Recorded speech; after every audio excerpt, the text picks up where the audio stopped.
আসসালামু আলাইকুম guys, this is Shahin রাজ। আজকের ভিডিওটা হচ্ছে ওয়ার্নিং গুলো কিভাবে রিমুভ করা যায় অ্যান্ড্রয়েড স্টুডিও থেকে। তো অনেক ভাই প্রশ্ন করেছে অ্যান্ড্রয়েড স্টুডিওতে ওয়ার্নিং থাকলে সমস্যা হয় কিনা, উত্তর হচ্ছে না। দ্বিতীয় প্রশ্ন, ওয়ার্নিং গুলো কি রিমুভ করা যায়, উত্তর হচ্ছে হ্যাঁ। তো চলুন সরাসরি ভিডিওতে চলে যাই কিভাবে ওয়ার্নিং গুলো রিমুভ করতে হয়।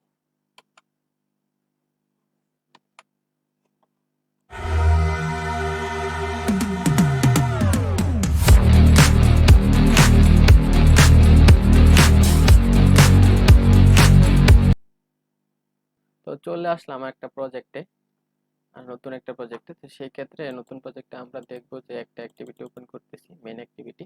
তো মেইন অ্যাক্টিভিটিতে দেখবো যে ওয়ার্নিং আছে, এখানে ওয়ার্নিং আছে 3টা। তো সেগুলো আমরা পর্যবেক্ষণ করব এবং রিসার্চ করব যে বিষয়টা কিসের জন্য ওয়ার্নিংটা দিচ্ছে, সেটা বলার চেষ্টা করব। তো সেটা দেখার জন্য আমরা ওয়ার্নিং এর উপর ক্লিক করব। ক্লিক করার পর একটু উপরের দিকে উঠাবো এটা। Anonymous new view one click listener can be replace with lambda. তার মানে হচ্ছে বেনামি যে ওয়ান ক্লিক লিসেনার আছে, ওয়ান ক্লিক লিসেনারটা আছে, সেটা ল্যামডাতে রিপ্লেস করা যেতে পারে। তো সেটা কিভাবে করতে হয়, সেটার জন্য এই ওয়ার্নিংটা চলে আসছে। তো আমরা সেটাই করতে যাব, যে এটা রিপ্লেস করে দিব ল্যামডাতে। তো সেটা কিভাবে করবেন, এই ওয়ান ক্লিক লিসেনার উপর ক্লিক করবেন। করার পরে এখানে যে ইয়েলো কালার বাল্বটা আছে বা বাতি বলেন, এটার উপর ক্লিক করবেন এবং রিপ্লেস উইথ ল্যামডা এটার উপর ক্লিক করে দিলে মানে ল্যামডাতে অন ক্লিক লিসেনার ল্যামডাতে পরিণত হয়ে যাবে। তো এখন ল্যামডা অন ক্লিক লিসেনার যেটা আছে সেটা কি, সেটা নিয়ে বিস্তারিত ল্যামডা অন ক্লিক লিসেনার এখন নিয়ে এটা কথা বলছি না, পরবর্তীতে আরেকটা ভিডিওতে সেটা নিয়ে আলোচনা করব। নতুন অবস্থায় এটা এভাবেই থাকুক। কিভাবে এটা মানে ওয়ার্নিং গুলো রিমুভ করা লাগে সম্পর্কে জানতে চান, সেই বিষয়ে জানতে করব। তো নেক্সটে আমরা চলে যাই যে anonymous new one click listener. তো সেম অবস্থা, সেম ভাবে এটার উপর ক্লিক করবেন, করার পরে এখানে রিপ্লেস করে দিবেন ল্যামডাতে। তো দ্বিতীয়টাতেও যাব, ওটা শেষ এবং তৃতীয়টাতে চলে যাচ্ছি। সেম এখানেও ক্লিক রিপ্লেস উইথ ল্যামডা করে দিবেন, তাহলে হয়ে গেল সবগুলা ওয়ার্নিং রিমুভ। এখান থেকে ওয়ার্নিং আর নাই, ঠিক আছে। এই পেজে কোনো ওয়ার্নিং আর নাই। তো চলে যাচ্ছি নেক্সট একটা অ্যাক্টিভিটিতে। ওই মেইন অ্যাক্টিভিটিতে কোনো ওয়ার্নিং নাই, নেক্সট অ্যাক্টিভিটিতে চলে যাচ্ছে। ওয়ার্নিং আছে, নেক্সট অ্যাক্টিভিটিতে একটা ওয়ার্নিং আছে, দেখি কি ওয়ার্নিং আছে সেটা আমরা দেখে পড়ে নিব। এখানে ক্লিক করব, করার পরে এখানে বলতেছে field option is never used. কি বলতেছে, field option is never used, আমাদের যে ফিল্ডটা আছে সেটা বলতেছে কি আমরা ইউজ করি নাই। তার মানে হচ্ছে দেখি কোথায় যাচ্ছে। এখানে উপর ক্লিক করলে এই কার্সরটা এখানে চলে আসছে, মানে বাটনকে আইডেন্টিফাই করেছি, আমরা বাটনকে ভেরিয়েবল ধরেছি, বাটনের ভেরিয়েবল ধরেছি, বাট এটাকে ফাইন্ড করি নাই। তো ফাইন্ড করে নিতে হবে, তাহলে সেটা হয়ে যাবে। এটাকে কপি করছি, এখানে ক্লিক করব, find view by id r.id.optional। দেখেন ওয়ার্নিংটা এখান থেকে চলে গেছে, মানে এটা যখন ইউজ হয়ে যাবে, মানে ফাইন্ড করে দিচ্ছি, তারপর আপনি অন ক্লিক লাগাইতে পারেন। পরে মেইন অ্যাক্টিভিটিতে চলে যাব। মেইন অ্যাক্টিভিটিতে ওয়ার্নিং আছে কিনা দেখবো। এখানে একটা সার্ভার প্রবলেম, একটা সমস্যা আছে, সেটা হচ্ছে দেখতেছি আমরা কি। এখানে ক্লিক করব, ক্লিক করার পরে এটা ক্লিক করার পরে ডাবল ক্লিক করবেন, এটা উপর দিকে উঠাবো।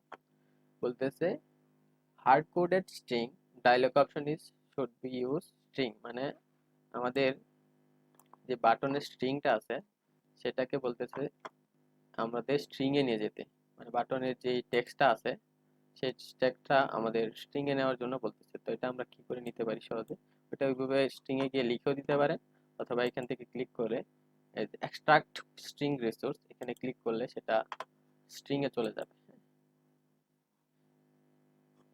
স্ট্রিং এ হয়ে গেছে। তো এখানে আমরা কন্ট্রোল চাপ দিতে পারবো, স্ট্রিং এ কিন্তু হয়ে গেছে।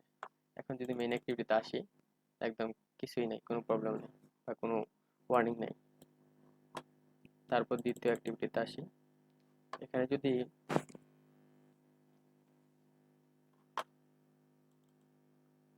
তারপর দ্বিতীয় অ্যাক্টিভিটিতে আসি, আসার পর এখানেও একটা ওয়ার্নিং দেওয়ার অপশন দেখা যাচ্ছে। ওয়ার্নিংটা কি সেটা দেখবো, এখানে ক্লিক করছি, করার পরে এটা উপর দিকে উঠাবো, এটা উপর দিকে উঠাবো। উঠানোর পরে namespace declaration is never used. Namespace তো এটা বলতেছে ডিক্লারেশন নেভার ইউজ, তো আমরা এটা চাইলে উঠাই দিতে পারি। উঠাই দিলে ওয়ার্নিংটা চলে যাবে। এটা চাইলে আবার রেখেও দিতে পারি।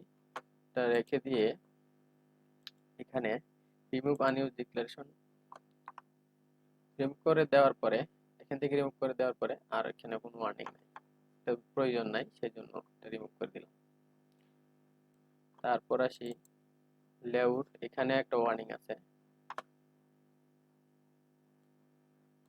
তো সেটা কিভাবে আমরা রিমুভ করতে পারি। ওয়ার্নিং এর উপর ক্লিক করব, ক্লিক করার পরে namespace declaration is never used এটা বলতেছে 5 নাম্বার লাইন লেখা আছে, 5 নাম্বার লাইন, তো এটা আমরা এখান থেকে ক্লিক করব, রিমুভ করে দেব। এখন যদি আমরা অ্যাপটা রান করি তাহলে কি আমাদের অ্যাপে কোনো ক্র্যাশ আসবে কিনা, রিমুভ করার পরে নো, অ্যাপে কোনো এরর আসবে না বা কোনো কিছু হবে না, সবকিছু চলবে। তো চলুন দেখা যাক।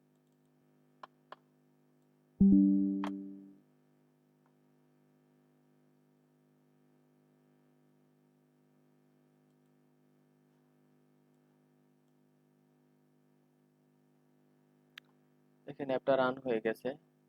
তো রান হওয়ার পরে এখানে আমরা ক্লিক করব, কোনো কিছুই হয় মানে আমাদের ক্র্যাশ হচ্ছে না, কেটে দিলাম, ওকে বাটনে দিলাম, নেক্সট একটা অ্যাক্টিভিটি চলে গেল। তার মানে হচ্ছে আমাদের ওয়ার্নিংও রিমুভ হয়ে গেল, আর কোনো প্রবলেমও হয়নি। আজকের ভিডিওটি হচ্ছে এই ওয়ার্নিং রিমুভ নিয়ে। পরবর্তীতে আর এই ধরনের ভিডিও যদি আপনারা আরো চান যে ছোটখাটো যে প্রবলেমগুলো হয় তো সেগুলোর সলভ যদি ভিডিও চান তাহলে অবশ্যই জানাবেন কমেন্ট বক্সে।